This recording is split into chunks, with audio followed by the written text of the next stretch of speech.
In this video, I'll be showing you how to make one of my favorite toys. This mini cannon can be made almost entirely from parts salvaged from a standard barbecue lighter. The first step to making this mini cannon will be to find the widest bodied barbecue lighter available. The wide lighter indicates a large gas reservoir, which is what is going to make up the main body of our mini cannon. The lighter should now be disassembled by removing any screws and cutting along the safety sticker. The body of the lighter should now easily split down the middle, though the front may need to be broken.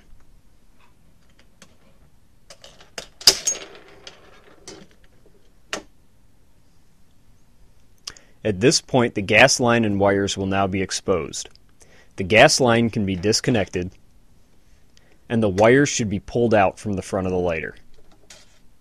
Now, with the gas line disconnected and the wires pulled from the front of the lighter, you can extract this gas chamber.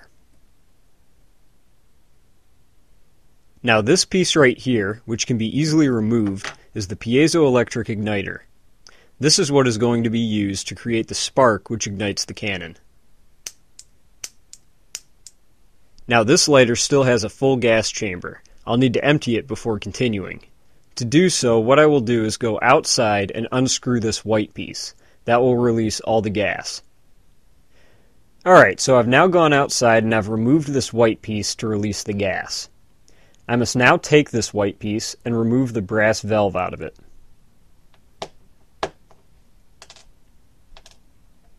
Now in this piece, there's a larger hole towards the bottom and a small hole towards the top. What I need to do is take a drill bit and make it all the same size, which means I need to bore out that small section. Here is that plastic piece now drilled out. Now the last thing we need to do to this little white piece is to sand it down so it will fit inside our barrel. Our barrel can be made of anything, though I like to use something that is 6 millimeters in internal diameter so that it will fit airsoft pellets. This is the barrel off a broken airsoft gun. Alternately, you can use a 6 millimeter pen tube. Once the plastic piece has been sanded down enough to fit the barrel, it should be glued on with epoxy or another strong glue. At this point, a hole should be drilled at the back of the canister to fit approximately a 1/4-inch diameter bolt. The hole should be drilled slightly smaller than the bolt so that when you screw it in, the threads dig into the plastic.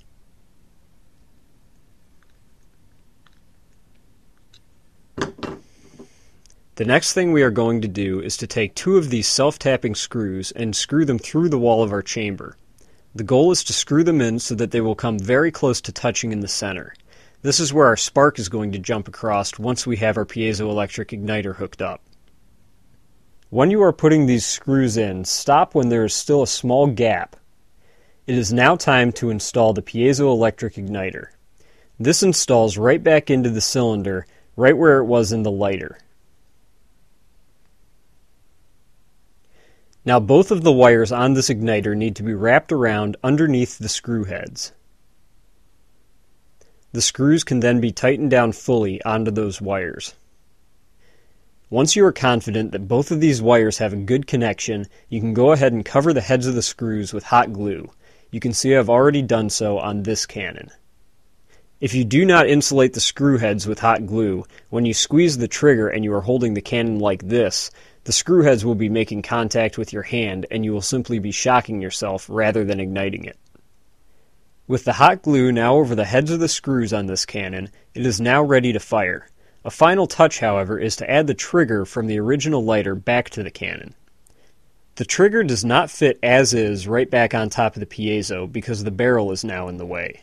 What needs to be done is to have the top of the trigger chopped down. You can see I've chopped down the trigger so that there's enough room for it to slide over the piezo. It can now be hot glued in place and the cannon is ready to fire. Now to fire this cannon, first I will remove the rear plug.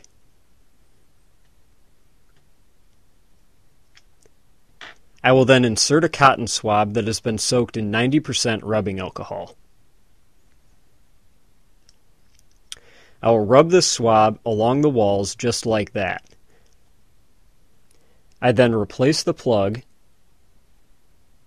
and finally drop an airsoft pellet down the barrel. Now to fire, all that needs to be done is to squeeze the trigger.